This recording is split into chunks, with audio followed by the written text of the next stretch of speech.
And because I was a pre-alpha tester, I had access to both of them. But Steam access to this game is going to end February 21st. So if you are looking to get into this game, or if you are a pre-alpha tester that hasn't really played a lot and you're looking to get into it as it gets closer and closer to being publicly accessible, meaning the NDA is going to lift, you're going to want to check your email for the Epic Store key, plug that into your launcher, and then download it on Epic so that you can keep playing the game after February 21st.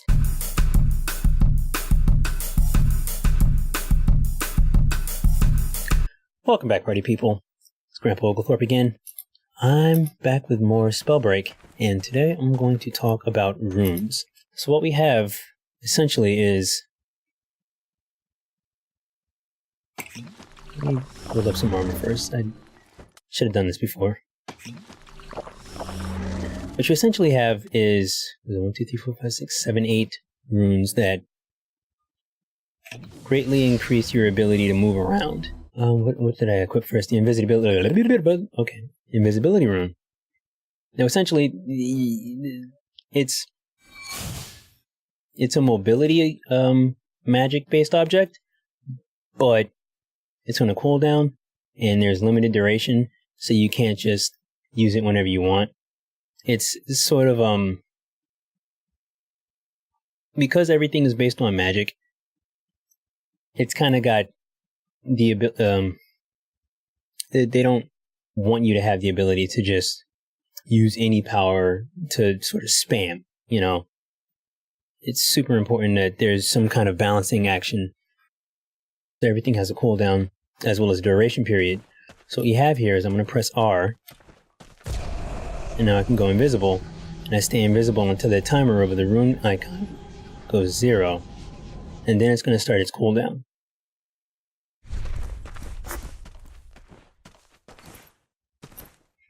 It's going to allow you to move around, flank an enemy, for instance. You're going to be able to blindside somebody.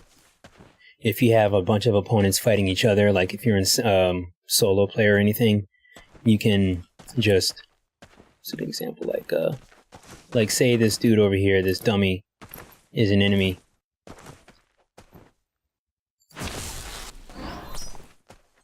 You can go whoop, whoop, whoop, whoop, whoop, whoop, whoop, whoop, right around and get ready to set up, but you'll end up canceling it if you attack. So that's a fun thing. And there's Featherfall. Featherfall is interesting. I don't know how much I like it. I think it's an interesting thing in theory where you essentially make yourself fall slower, is the best way I can put it. But if I remember correctly, it launches you into the air first. Yes.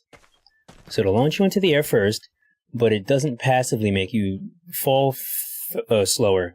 You have to hold the space bar. So let's have R.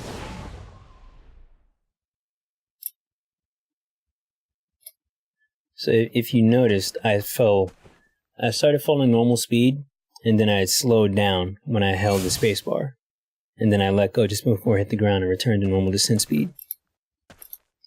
If you're trying to get off a bunch of really, like if you're, how would I put it? If you need, it's basically like having a super jump. And then you hold spacebar, and you can do a bunch of attacks while in the air. Way, way more than you would normally be able to do, even with the double jump.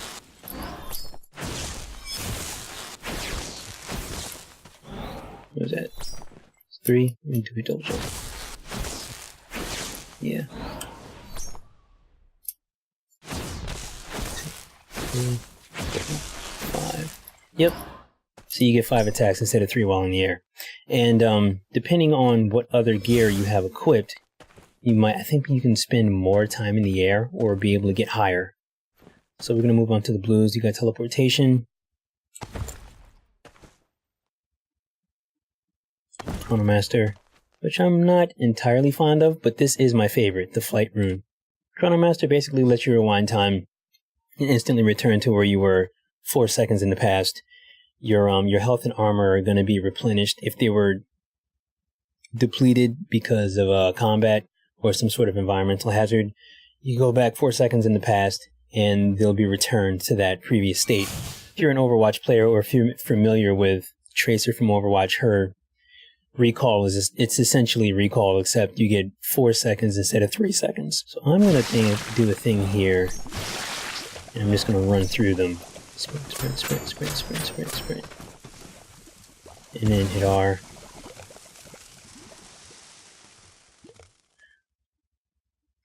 I personally wouldn't use this ability as a build for my playstyle, but mostly because of how it does do the regeneration. You have to wait 4 seconds. Let's say you lose 50 armor points in 3 seconds. You use the recall, you go back. You don't get those full 50 armor points back immediately. It builds up. You regenerate that 50 armor points over a 4 second period. But if you get hit within that 4 seconds, like say you get hit half a second in, and you've only regenerated 10 of that 50 armor points, that's where it stops. Like, it won't continue to try and rebuild the rest of the other 40 points. I don't like that. Teleportation Rune is pretty cool. You're going to hold down the R button, and you can't, when you have abilities like this where you can aim something, you can hit left or right mouse with no penalty. So we're going to hit R, and then we're going to let go of R.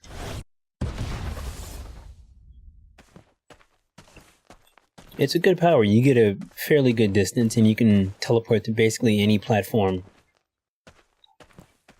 that is in line of sight, as long as it's close enough.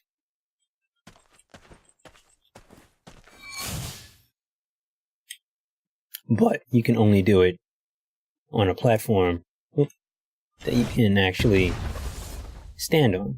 So it's a limitation, but it's still pretty good. Flight is actually my favorite because you can fly. Flight is exactly what it sounds like. So you get launched up into the air, and then you get a few seconds of flight. You can cover a fairly large distance in that time. I think you can travel actually further than teleportation. 1, 2, 3. Okay, so what is this? Blink. Okay, so this is the blink. This is the one that has the charges. And this is essentially just like Tracer's ability, except 2 key differences. The first key difference is you can only go in the direction that your reticle is pointing. So you can't blink to the sides or blink backwards. You can only blink forwards. The second difference is that because your direction is linked specifically to your reticle, you can blink vertically, up or down. So that's super, super helpful. It's something I kind of wish Tracer was able to do, though I understand why she can't. So 1, 2, 3. She doesn't go far, but I guess neither does Tracer. But use it to get behind cover real quick. Use it to do a quick and easy flank, or if you want to get up somewhere high, you can blink and double blink up there, or you can use your double jump in combination. Gives you a nice little bit of mobility. Shadow Step Rune is super interesting. Become invisible and blink forward a short distance.